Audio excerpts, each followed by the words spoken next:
म्हणजे 3 तासाचा पेपर मी 2 तासात लिहितो का नाही तो आणि डार्लिंगचा सिद्धांत तोंडपाठ आहे.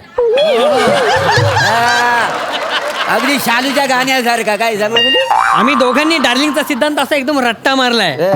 आणि ती वनस्पतींची ती फोटोग्राफी पण. ऐका हो, ते ना डार्लिंगचा सिद्धांत नाहीये, तो डार्विनचा सिद्धांत आहे.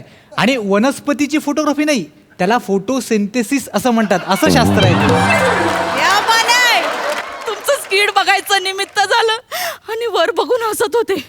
घ्या घ्या घ्या घ्या घ्या घ्या आणि त्यांनी घेतलं वर. त्यांना चौगुले बागेचे मरताना कसे मरतात अण्णा कसे मेले माहिती का?